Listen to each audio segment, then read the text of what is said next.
check this out. You see this? 28th November 2022, last day of work, which means I haven't had a job in exactly 365 days. What have I been up to? What has it felt like to not work for a year? And given it's been a year, do I now have to start an OnlyFans? This video is gonna be pretty chill. It's gonna be a literal walk in the park, and I'm gonna go through the honest ups and downs of taking a career break. Also, stick around to the end to learn the #1 thing I learned during my year off. I took a 1-year career break. This is what I learned. Okay, just a quick reminder, if you don't know who I am or why I'm on a career break, you can check out this video up here. I think it's here. Let's start this update with what I've been up to the last year. Now, there definitely was some traveling. So literally the day I left my job, I fled the scene of the crime like a criminal and flew to Tokyo with Bella. I then flew to the jungles of South India to spend time with my dad and make a documentary about tigers. After that, I went to Thailand for that unforgettable Craig Jones camp, followed by Indonesia so Bella could meet my very large, very Indian extended family. Then I went on a road trip with Bella and her family to Malaysia, over to Phuket and Bangkok for Bella's birthday. And by the time this video drops, we should actually be in Hong Kong, which will be a future video. Next, let's talk about time spent on creative work. Over the last year, I spent on average about 2 hours every single day working on something creative. That allowed me to make my first 15 YouTube videos. It allowed me to edit the first 20 minutes of my feature film, my movie.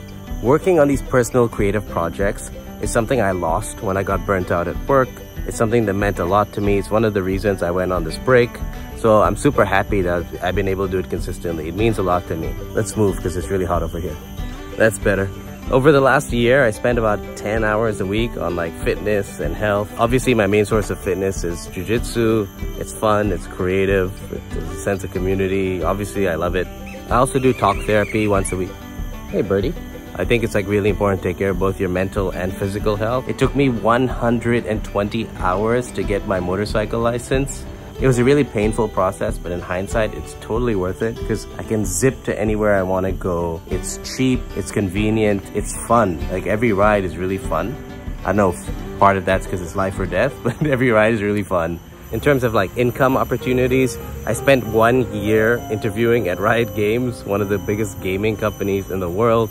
It's for 2 different roles. One of them, I was a runner-up. Second one, they didn't end up filling the headcount, which is pretty common given where the economy is nowadays. I also got rejections from Lego, Rakuten, Bloomberg, a bunch of universities, a bunch of consulting stuff I pitched. I honestly have like no hard feelings not getting the jobs. It's how it goes sometimes, but I'd be lying if I didn't say like some of the interview processes weren't very, very long and painful. Lastly, the most important way I've been spending my time is something you can't really measure. It's just living life. Spending time with Bella, who's like my biggest supporter, talking to family, calling my mom every day, friends, hanging out with people at the gym, training, building these connections, just living life. Resting is a really important thing, so I've been trying to rest as much as I can. So that's what I've been doing during my break.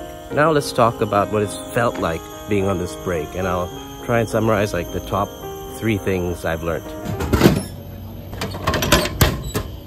I need a cold drink. I got something called Plenish. Cheers.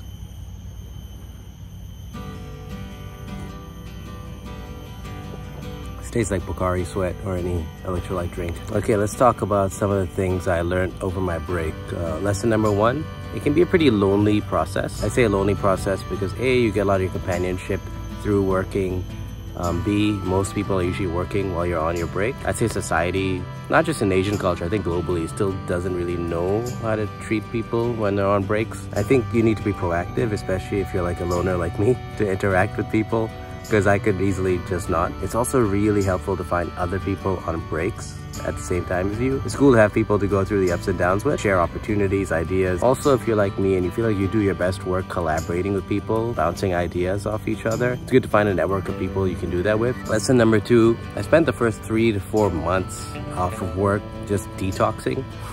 And by detoxing, I mean like breaking old habits, like checking email compulsively. It can take time to like emotionally disconnect from old projects. If you're really close to your colleagues, you can take time to get used to not having them around all the time. If a large part of your identity comes from your job, that can take time getting used to. So long story short, factor some detox time in for whenever you plan to take your break. Like for me, I was working 14 years. It took me 4 months. So see what works for you. The last lesson needs a bit of a preamble, I guess. So I spent a lot of this break like just processing and feeling, because you know, this is a new situation, one I've never been in. I've been working since before I was even legally allowed to, basically. And sometimes I felt great.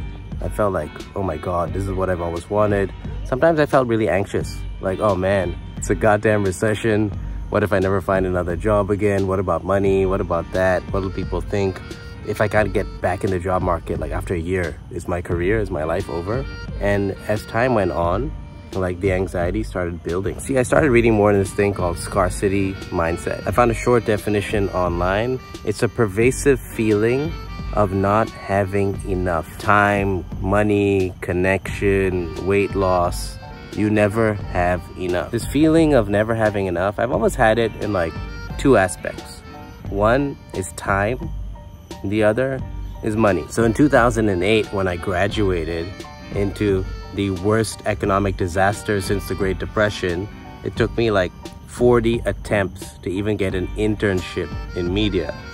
But when I got one, that was my golden ticket. That was all I needed. I grabbed that opportunity and hung on for dear life, because I have no time, I have no money, I have to make this work. And over time, through hard work, some luck, a lot of kindness from strangers, I managed to make it work. I turned what seemed like an impossibility into reality. I made a career for myself. I was able to support myself. I was able to make shows like I was wanted. I was able to work and play with content. I was able to make things that made people happy. Like if you knew where I started from, you'd understand why I call this journey insane. But what got me through all of it, and a large reason for my success, was my fear. That scarcity mindset. Again, I have no time, I have no money, this has to work. There's actually another part to the definition of scarcity mindset. It's that it can be a self-fulfilling prophecy. It can be a limiting belief, and you can end up stuck there. I mean, I was listening to a podcast and somebody threw away a random comment. It just hit me like a punch to the gut. And I realized, like, I had left my job, but I hadn't left that scarcity mindset behind, and it kept putting this added pressure on me. Scarcity mindset got me here, but it also does a lot of damage to you. I don't need it anymore. And just like that, when I had the realization, the anxiety just melted away. Suddenly, I felt like this weight was off my shoulders, and the world just seemed like a beautiful, abundant place for someone with my skills and my experience. So lesson number 3, probably the most important thing I've learned during this break. Appreciate what you've achieved and leave the habits that are no longer serving you behind. All right, so that's what I've been up to, and that's what I've learned. So what's the plan for 2024? I got 4 priorities. Number 1 is YouTube. I'm still learning, but I'm having fun. Like, making the videos is super hard work, but when you publish it and you're able to share with people and see what made them laugh, what surprised them, like, it's the best feeling in the world. So I'm gonna keep doing that. Priority number 2 is finishing my first movie.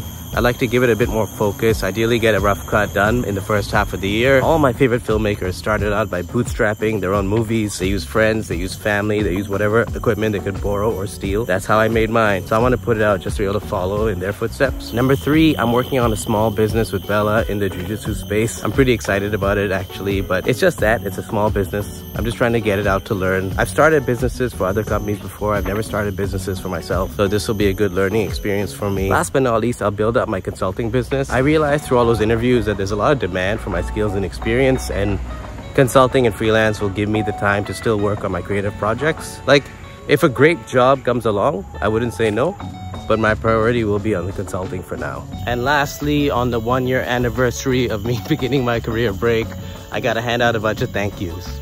Thank you to my partner Bella, thank you to friends, my teammates, my mentors, gym folk, my therapist, all these people, but most importantly you.